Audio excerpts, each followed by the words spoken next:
And don't forget to like and subscribe. Hello there.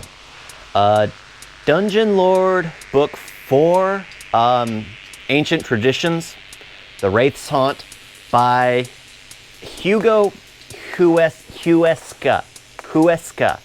Sorry, man, I say it every time. I'm never going to get your name right. Apologies. All right. So, after the way Book 3 ended with that massive cliffhanger, you felt something was definitely going to happen. And they introduced that the whole event was going to happen, like the fighting for the workshop was going to take place. So I was kind of excited to see everything just come to a head.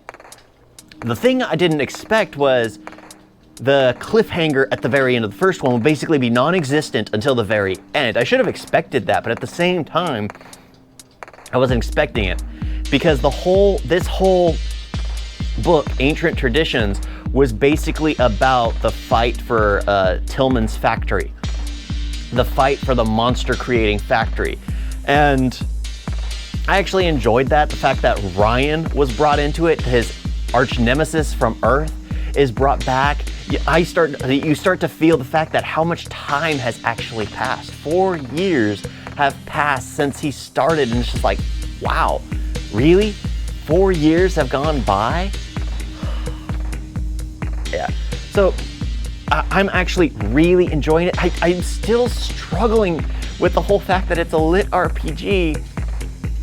But in this one, they've literally, after he created the satellites that prevent the video game characters from entering his territory, it's no longer a lit RPG. It's just a fantasy reality with elements of a lit RPG, with elements of a video game. So it kind of is like, this is just another world. Quit calling it a lit RPG. Quit talking about experience points. Quit talking about everything you can unlock. Just do it a different way, please. Just make it all magic based. Because I'm like, this would be so much cooler if they didn't have that as a cop out. Because it's just like, oh. Now, if the whole world was based off of a game, or the game that they were playing, like Edward Wright was playing in the beginning, was based off the game, or the game was based off the world, I would think it would be a lot easier to accept it but they wouldn't call it a lit RPG. It's just someone had traveled to that world, gotten the idea, the inspiration, and created it. But yeah, because it's just throwing me off because they've gotten rid of all video game heroes. So they serve no purpose. Call it a lit RPG, even though the story is absolutely magnificent. The fact that the Mind Brood is back, has come back completely, and is just intelligent. It's taken on the persona of Sephar, and I'm like so confused. Is Sephar really a mindless beast?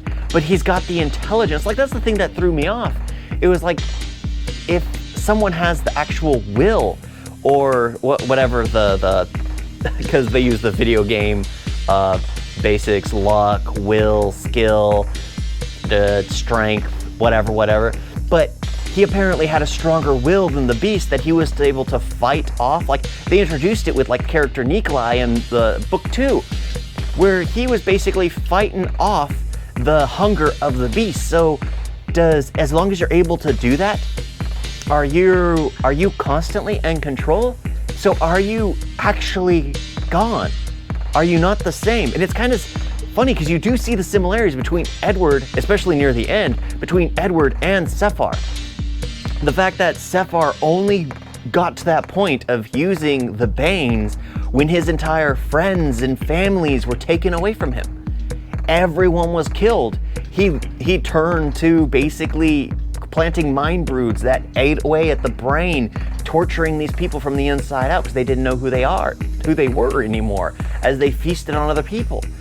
So it's just like, is he even Sephar, or is his intelligence just, because it literally takes everything that was originally. Because even in his character sheet, which makes it a lit RPG, he is a mind brood. So it's like, yeah, it activates a lot of questions, and it makes me wish that it wasn't a lit RPG at this point in time, because it's just like, there's no qualification here that leaves it as a lit RPG, even since the beginning, except for the experience points, except for all this. Because he could have gotten away with it with just a ton of other stuff without having to throw in that experience point. I understand, because I'm doing it as well. It adds a lot more to a story, because you will stop and spend like 20 minutes explaining all the characteristics and repeating it over and over and over again. It just makes the book far longer than it actually should be. Because if you were just making a fantasy, you wouldn't have any of those elements. So, but as the book's stories continue, they need to get longer and longer and longer, because you have so much more detail that you need to flush out. That I've noticed that even Hugo Huesca has been excluding some of it. He only mentioned it, I think, like 3 times in this last book, when in like the first book, they kept saying that like every chapter they would have his stat sheet. This time around, it's only like 3 times. And that's it. Because it was just gonna take up way too much space to keep doing that. Oh, I can't wait till I can get to that point. But you have to go past your first and second book till you can actually, snowball into the massive text novels that you don't really need to worry about. Yeah, but enough about me. Yeah, this series is definitely worth it. I can't wait to get to the 5th one, which at this point in time, I was reading articles. There is no knowledge of it coming out. There is nothing else. I know he has other series that I might need to start and go through, but there is no knowledge of book 5. However, as I was getting near the end, I only did a quick research, so who knows? I can't wait. I'm excited. If it's the last one, great. If not, I'm still excited for more. Yeah. How is he going to get back? Because this ends up with another cliffhanger that, honestly, I don't think I'm happy about it. But at the same time, with like the epilogue, I was like, okay, with everything that's going on, this is actually pretty cool. It's kind of gonna like fuse all realities, all worlds together. Thank you all for watching. Talk to you next time. Toodles.